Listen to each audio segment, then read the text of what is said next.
बाबा साहब ने बुद्ध के धम्म को इस देश में रिवाइव किया। इस बिहार की धरती से, इस भारत की धरती से बुद्ध का धम्म पूरे विश्व में गया, लेकिन आगे चलकर इस धम्म को नष्ट कर दिया गया, इस धम्म को खत्म कर दिया गया। जो धम्म आज 135 देशों पर राज करता है, धम्म का शासन है, जिस भारत से ये धम्म गया उसी में आज इस धम्म को लोग नहीं जानते, बुद्ध की बातों को नहीं जानते। बाबा साहब अंबेडकर जी के सामने कई सारे धर्मों के दरवाजे खुले थे। बाबा साहब ने जब घोषणा की कि मैं हिंदू जन्मा, हिंदू परिवार में जन्म लेना ये मेरे हाथ में नहीं था, लेकिन मैं हिंदू मरूंगा नहीं, ये मेरे हाथ में है। और जब बाबा साहब ने धर्म परिवर्तन की घोषणा की, तब अनेक धर्म के लोगों ने बाबा साहब को आकर कहा कि बाबा साहब आप हमारे धर्म में आइए। पंजाब के सिखों ने बाबा साहब को न्योता दिया कि बाबा साहब आप सिख धर्म अपनाइए। क्रिश्चियनों ने बाबा साहब को न्योता दिया कि बाबा साहब आप ईसाई धर्म अपनाइए।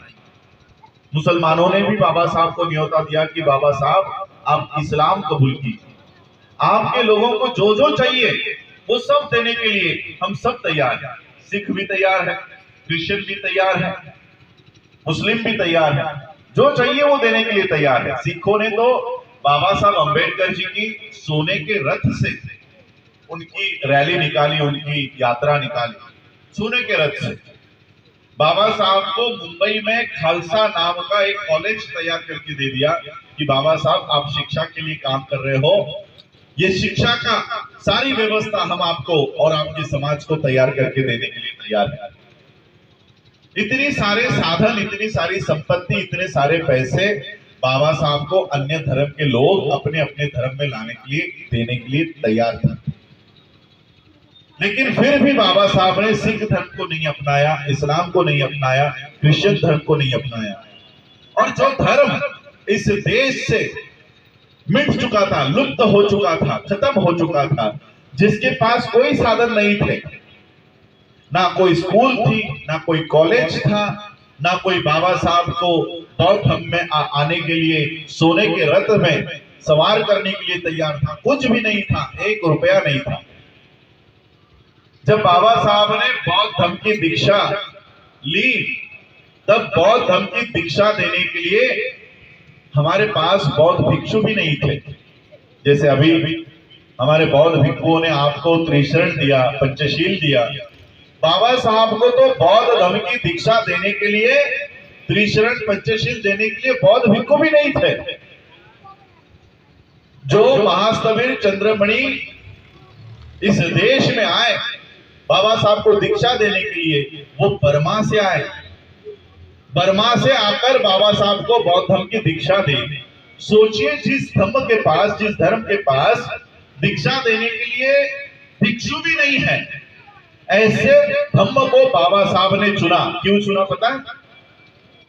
बाबा साहब ने बौद्ध धर्म की दीक्षा लेने के बाद इसका जवाब दिया और बाबा साहब ने कहा हमें लाभ प्यारा नहीं है, हमें तुम्हारे पैसे, तुम्हारी संपत्ति, तुम्हारी जायदाद नहीं चाहिए। हमारा झगड़ा पैसों के लिए नहीं है, हमारा झगड़ा इज्जत के लिए है, स्वाभिमान के लिए है। और इसलिए उस इज्जत को, उस स्वाभिमान को खड़ा करने के लिए बाबा साहब ने बौद्ध धर्म को अपनाया। और ये बौद्ध धर्म अपनाने से पहले बाबा साहब अंबेडकर जी ने आप लोगों को 135 देशों के साथ जोड़ के बाबा साहब इस देश से गए। 135 देशों में आज बौद्ध इस देश में है। बाबा साहब अंबेडकर जी को पता था कि इस देश की व्यवस्था हमें कभी अधिकार नहीं देगी। इस देश में जो ब्राह्मणी व्यवस्था काम कर रही है, मैं ब्राह्मणी व्यवस्था का बात कर रहा हूं, ब्राह्मणों का नहीं। ब्राह्मण्य ये सिर्फ ब्राह्मणों में नहीं होता, किसी शूद्र में भी अगर ऊंच नीच की भावना है तो वो शूद्र भी ब्राह्मण्य ग्रस्त है। और किसी ब्राह्मण में भी अगर समानता है तो मेरे हिसाब से वो मानवतावादी सिद्धांत पर काम करता है। अगर कोई ब्राह्मण मानवतावादी सिद्धांत पर काम करता है, तो इसलिए मैं ब्राह्मणी व्यवस्था की बात कर रहा हूं। जो व्यवस्था ब्राह्मण, क्षत्रिय, वैश्य, शूद्र इस तरह से इस देश के लोगों को विभाजित करना चाहती है, वो ब्राह्मणी व्यवस्था है। बाबा साहब ने देखा कि जो ब्राह्मणी व्यवस्था हम लोगों को कभी न्याय नहीं देगी, अधिकार नहीं देगी, इन हालात में मेरे लोगों के साथ अगर अन्याय हुआ और मैं अगर उनको न्याय देने के लिए जीवित नहीं रहा, तो मेरे लोगों का क्या होगा? मेरे लोग कहां जाएंगे? अंतिम समय तक देखो, आज आप लोग मुझे देखने के लिए, सुनने के लिए आए हो, उसका प्रमुख कारण यह है कि बाबा साहब के परिवार से कोई आए, बाबा साहब के परिवार के लोगों को देखा जाए, सुना जाए। लेकिन मैं आपको बताना चाहता हूं, बाबा साहब के अंतिम समय तक, अंतिम सांस तक बाबा साहब के ख्याल में, बाबा साहब के विचारों में, बाबा साहब के दिमाग में उनका परिवार नहीं था। बाबा साहब अपने अंतिम सांस तक बुद्धायनी धम्मा, ये किताब, ये ग्रंथ तैयार कर रहे थे। क्यों? क्योंकि मेरे जाने के बाद मेरा समाज बुद्ध की बताए हुए बातों पर चले और वहां से अपनी प्रगति करे। अंतिम समय तक वो अपने परिवार के लिए विल तैयार नहीं कर रहे थे। आप क्या कहते हो विल के लिए? जायदाद बांटी जाती है ना, कि मेरे बेटे के लिए इतनी जायदाद, मेरे नेफ्यू के लिए इतनी जायदाद। बाबा साहब अंतिम समय तक अपने परिवार के सोच के लिए, अपने परिवार के बारे में नहीं सोच रहे थे। किनके बारे में सोच रहे थे? अपने समाज के बारे में, आप लोगों के बारे में सोच रहे थे। इसलिए मैं हमेशा ये कहता हूं कि मैं बाबा साहब का परिवार नहीं हूं।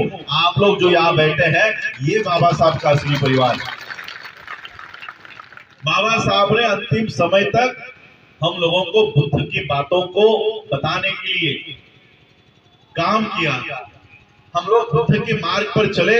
ये बात बाबा साहब के लिए, बाबा साहब अम्बेडकर इस देश में करना चाहते थे, क्योंकि बाबा साहब को पता था कि इस देश की राजनीतिक व्यवस्था हमको अधिकार नहीं देगी। इस देश में बाबा साहब ने संविधान निर्माण किया, लेकिन निर्माण करने के बाद जब बाबा साहब संविधान इस देश को देते हैं, तब बाबा साहब कहते हैं कि संविधान कितना ही अच्छा क्यों ना हो, इसको लागू करने वाले हाथ, इसको लागू करने वाले लोग अगर गलत है, संविधान आपके किसी काम का नहीं होगा। जिस संविधान का गौरव पूरा दुनिया करती है,